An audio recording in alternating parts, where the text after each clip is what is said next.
या बातमीचे प्रायोजक गणेश रामचंद्र आपटे, मंगळवार पेठ आणि लकी चौक आणि आता नव्या अलंकारांसह नवे दालन, रामकुटी 7 रस्ता सोलापूर. गणेश रामचंद्र आपटे.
राज्यभरात, देशभरात आणि जगभरामध्ये ज्ञानोबरायांचं चरित्र या 750व्या जयंतीनिमित्त घेऊन जायचं हा आमचा अट्टहास आहे. आणि आज जेव्हा सोलापुरात आपण इथे आलो, मला वाटतं सोलापुरात आलं की पांडुरंग आणि सोलापूरकर तुम्ही सगळी नशिबवान मंडळी आहात की तुम्हाला सोलापूर म्हटलं का लगेच पांडुरंग तुमच्या बरोबर आपोआप जोडला जातो. इतकी नशिबवान मंडळी आहात तुम्ही सगळीजण. जगातली सगळ्यात मोठी यात्रा जर कुठं भरत असेल तर मला वाटतं ती पंढरपूरला भरते. जगातली सगळ्यात मोठी यात्रा. बरं, या यात्रेला कुणाला फोन करावा लागत नाही, कुणाला पत्र येतं का पांडुरंगाचं, ए निघालात का रे, कुठपर्यंत आलात, पोहोचलात का, तुमची काय सोय बी आहे का, कुठं थांबलात. कुणाला पत्र नाही, फोन नाही, काय नाही, काही नाही.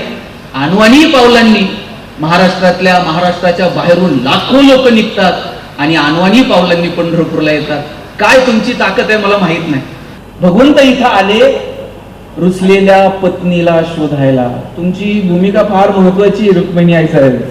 तुम्ही रुसलात म्हणून पांडुरंग इथं आले. तुम्ही जर रुसला नसतात तर ते इथपर्यंत आले नसते. तुम्हाला शोधत शोधत भगवंत इथं आले. पुंडलिकानं वीट फेकली आणि त्या विटेवरती असे विराजमान झाले. पुढची 28 युग ते तुम्हाला दर्शनासाठी आहे. आणि म्हणून तो नेमका कसा आहे ते आपण ऐकूया.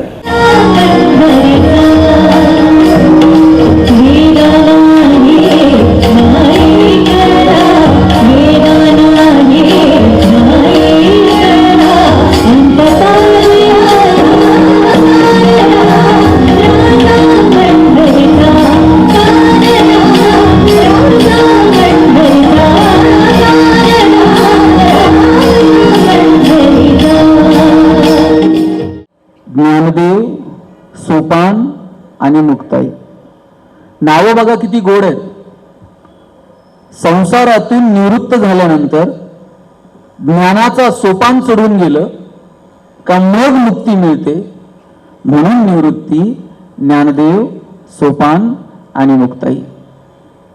पण या चारही भावंडांना समाजानं माणूस म्हणून जगू दिलं नाही. किती अवहेलना, किती दुःख. आणि त्या दुःखाचा साधा लवलेश सुद्धा तुम्हाला ज्ञानेश्वरीमध्ये पाहायला मिळत नाही. खरंच नामदेव महाराजांचे आपल्यावरती एवढे उपकार आहेत. नामदेव महाराजांनी जर आदी, तीर्थावली, समाधी हे प्रसंग जर लिहिले नसते तर ज्ञानोबरायांच्या वाट्याला आलेलं दुःख, वेदना आपल्याला समजून शकल्या नसत्या. माऊली आंघोळीला गेले, इंद्राणीमध्ये पाऊल ठेवलं. लोकांनी पाऊल तर नाहीच ठेवू दिलं, पण तुम्ही संन्यासाची पोरं, तुम्ही धर्म बुडवला. आणि अशा धर्म बुडवणाऱ्या आई बापाच्या पोटी जन्माला आलेली तुम्ही लेकर, तुझ्या डोळ्यात पाणी का? काही नाही ग मुक्ते, कोणी नाही काही बोललं. ही आई बघ ना ग, दादा रडतोय. आई पळत आली. आईला बघितलं ज्ञानोबरायांनी, बिलगले जाऊन आईला. समोर असणाऱ्या विठ्ठलपंतांना मात्र आईनं सांगितलं, रुक्मिणीनं सांगितलं, माझ्या लेकरांना हा समाज जगू देत नाही. अरे भिक्षा मागायला गेली पोरं, भिक्षा तर सोडा, पण त्यांच्या जुनीत दगडधोंड होतात. इंद्रायणीमध्ये आज स्नान करू दिलं नाही, सिद्धेश्वराच्या मंदिरात पाऊल ठेवू देत नाही. काय काय असं पाप केलं असेल? काही करा, पैठणला जा, तिथल्या विद्वानांना विचारा, तुम्ही द्याल ते प्रायश्चित्त बघू, पण माझ्या लेकरांना मात्र माणूस म्हणून जगू द्या. ज्या पैठणच्या सभागृहामध्ये विठ्ठलपंतांनी सभा गाजवल्या, त्याच पैठणच्या सभागृहामध्ये विठ्ठलपंत, आणि ते म्हणजे देहांत प्रायश्चित्त. सरसरून अंगावर काटा आला विठ्ठलपंतांच्या. हे जीव संपवावा याचं दुःख नाही, पण लेकरांना असं उघड्यावरती टाकून जायचं याच्या मात्र यातना होत्या. पण पोरांना जगता यावं म्हणून विठ्ठलपंत निघाले. ब्रह्मरुंदांना सांगितलं, आम्ही देहांत प्रायश्चित्त घेतो. एक एक पाऊल टाकत टाकत आपल्या झोपडीकडे निघाले.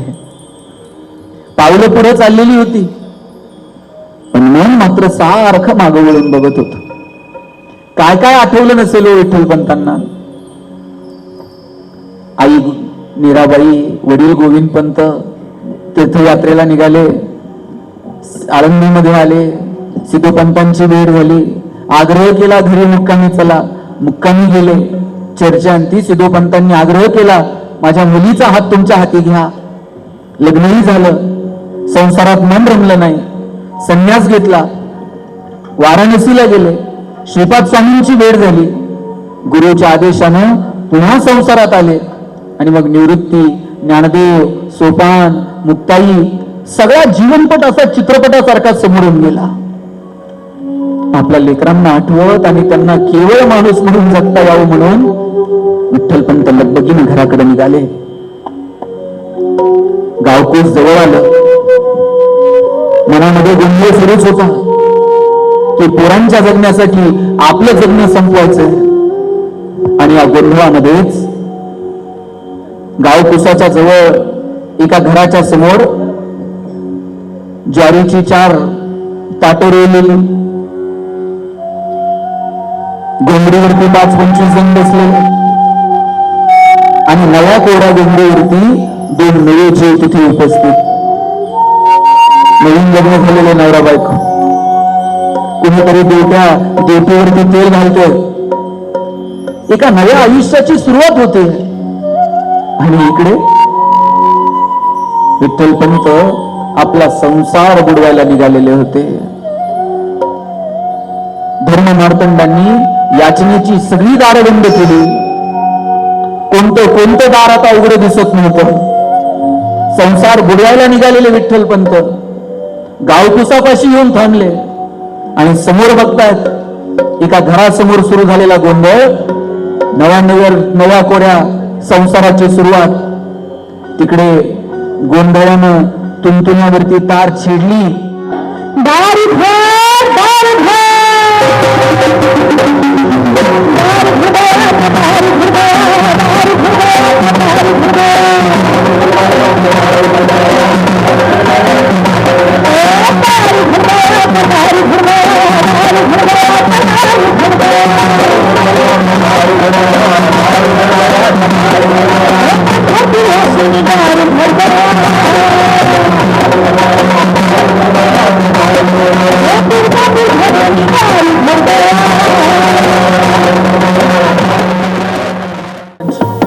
निवृत्ती, ज्ञानदेव, सोपान, मुक्ताई सगळी लेकरं डोळ्यासमोर आली.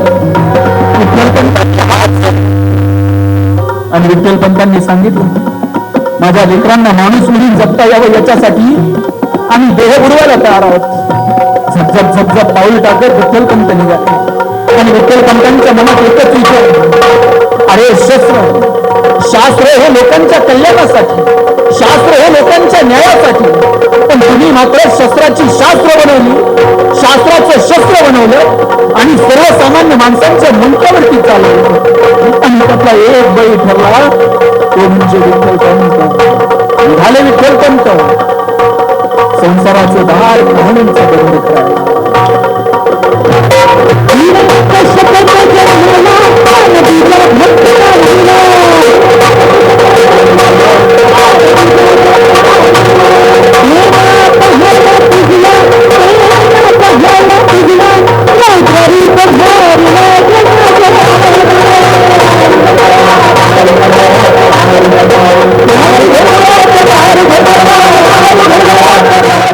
किमया ग्रुप घेऊन येत आहे जुळे सोलापुरात आपल्या स्वप्नांना प्रत्यक्षात साकारणारा 168 2BHK आणि 3BHK लक्झुरियस फ्लॅट्सचा भव्य प्रकल्प. सोबतच मेडिटेशन आणि yoga hall, EV charging point, fully equipped gymnasium, मुलांसाठी library, study centre, walking track with common garden, cricket turf, मनोरंजनासाठी अनेक सुविधा उपलब्ध. किमया ग्रुपचे किमया स्वप्नसृष्टी हॉटेल सेलिब्रेशन समोर जुळे सोलापूर. संपर्क 77 800 43 800.